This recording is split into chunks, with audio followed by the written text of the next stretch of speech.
আসসালামু আলাইকুম। আশা করি আল্লাহর রহমতে সবাই ভালো আছেন। আজকে আপনাদের সাথে শেয়ার করব স্বাস্থ্যকর, খুবই মজার, নরম তুলতুলে আলু ফুলকার রেসিপি। একদিন বানিয়ে আমরা 2 দিন পর্যন্ত রেখে খেতে পারবো। আর যেহেতু এখন বাচ্চাদের স্কুল কলেজ সবে খুলে দিয়েছি, আমরা আগের দিন রাত্রে বানিয়ে পরের দিন বাচ্চাদেরকে টিফিন দিতে পারবো, কারণ এগুলোর ভিতরে আলু, মুরগির মাংসর পুর দেওয়া আছে। এখানে আমি একটা সার্ভিং বল নিয়ে নিব আটার পরিবর্তে আপনারা ময়দাও নিতে পারেন। তা আমি যেহেতু আজকে 4টা তৈরি করব, যেহেতু আমরা সদস্য 7 জন, এই জন্য নিয়ে নিব টক দই অবশ্যই লাগবে এই নাস্তাটি তৈরি করার জন্য। তা আমি এখানে 3 টেবিল চামচ টক দই নিয়েছি। দিয়ে দিব আমি এখানে 2 চিমটি বেকিং সোডা দিয়েছি, খাওয়ার সোডা দিয়েছি, হাফ চা চামচ বেকিং পাউডার দিয়েছি, স্বাদ মতো লবণ, আর 1 চা চামচ দিয়েছি চিনি। এখন আমি বেকিং পাউডার, সোডা টক দইয়ের সাথে একটু মিশিয়ে 2 মিনিটের জন্য রেখে দিব। 2 মিনিট পরে দেখেন টক দইয়ের সাথে বেকিং পাউডার, সোডা একবারে মিশে গেছে। এখন আমি এগুলো আস্তে আস্তে আটার সাথে মিশিয়ে নেব। তা আমি এখন দিয়ে দিব 1 চা চামচ তেল। এই নাস্তাটি তৈরি করতে আর কোনো তেলে লাগে না। তা আমি ভালো করে সব একসাথে মিশিয়ে নেব আটার সাথে। এই কাজটা আমাদেরকে একটু ভালো করে নিতে হবে। তা আমার মিশানো হয়ে গেছে। এখন আমি নর্মাল পানি দিয়ে কাই তৈরি করে নিব। এই কাইটা বেশি শক্ত করা যাবে না, একবারে সফট একটা কাই তৈরি করে নিতে হবে। আমি কিভাবে কাই তৈরি করছি আপনাদেরকে দেখে বুঝে নিতে হবে। কাই সফট হলে আমাদের নাস্তাটিও সফট হবে, খেতে ভীষণ ভালো লাগবে। তো আমি হাতের মধ্যে একটু রান্নার রেগুলার তেল লাগিয়ে নিয়েছি, তাহলে কাইটার হাতে লেগে যাবে না। এখন আমি এই কাইগুলো 5 মিনিটের জন্য রেস্টে রেখে দিব।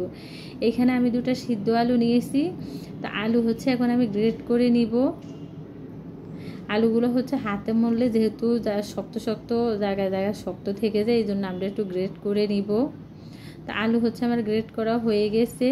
এখানে আমি 2টা আলু নিয়ে একটা আলু নিয়েছি। তা আমি এখানে দিয়ে দিব কিছু মুরগির মাংসর কিমা।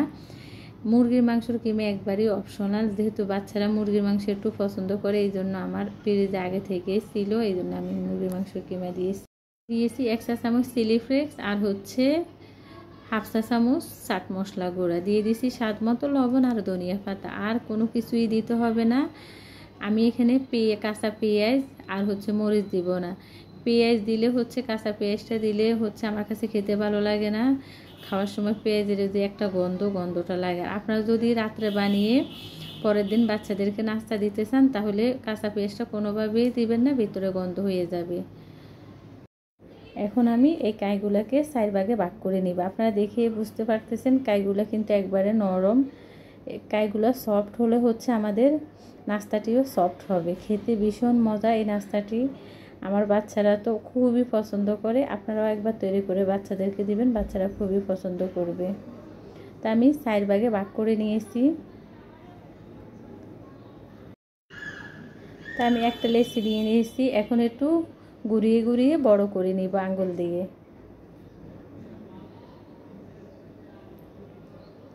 তো এখন আমি এই মাঝখানে যে আলু দিয়ে ভর্তা তৈরি করেছি, ওই ভর্তা দিয়ে দিব।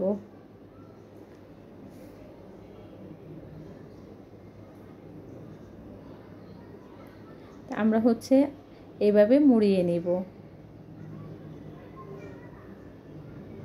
যেহেতু একটু নরম, এই জন্য হাতে লেগে যাচ্ছে। তা হাতে যখন লেগে যাবে তখন একটু আটা নিয়ে নেবেন। আমি গোল করে নিয়েছি, এখন বেলে নেব।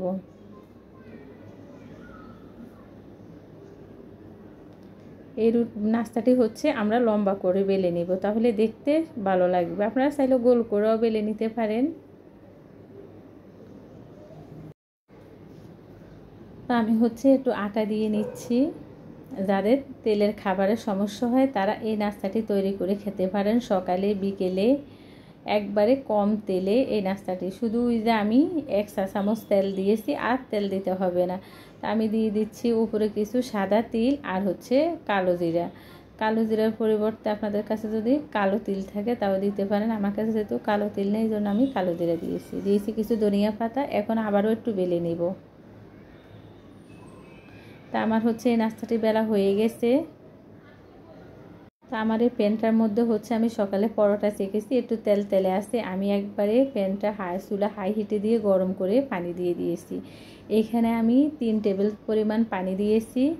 আমি নাস্তাটি দেওয়ার পরে ঢাকনা দিয়ে রেখে দিব 2 মিনিটের জন্য। আর আপনাদের হচ্ছে যদি প্যান হচ্ছে যদি তেল তেলে না থাকে, একটু তেল ব্রাশ করে নেবেন, তাহলে একবারে খুব সুন্দরভাবে উঠে আসবে। এখন আমি উল্টিয়ে দেব। উল্টিয়ে দেওয়ার আগে একটু ঘি ব্রাশ করে দেব। আপনারা চাইলে বাটারও দিতে পারেন, তাহলে কালারটি খুব সুন্দর আসবে আর খেতেও ভীষণ ভালো লাগে। তা আমি হচ্ছে 2 পিঠে একটু ঘি ব্রাশ করে দিচ্ছি। আর এই নাস্তাটি ভাজার সময় অবশ্যই আমাদেরকে চুলা হাই হিটে দিয়ে ভাজতে হবে।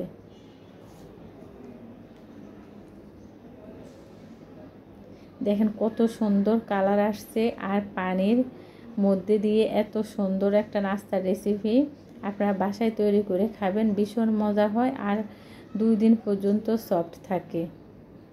তো আমার একটা নাস্তা তৈরি করা হয়ে গেছে। আমি আরও একটা নাস্তা একইভাবে তৈরি করে নিয়েছি। এখন আপনাদেরকে আমি পানির মধ্যে দিয়ে সিদ্ধ করে দেখিয়ে দিচ্ছি।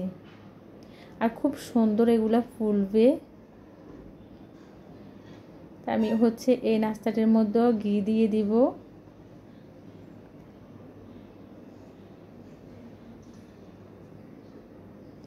একবারে কম তেলে খুবই স্বাস্থ্যকর একটি খাবার। আমার এই রেসিপি আপনাদের কাছে যদি ভালো লেগে থাকে, প্লিজ আমার চ্যানেলটি সাবস্ক্রাইব করবেন, লাইক দিবেন, শেয়ার করবেন।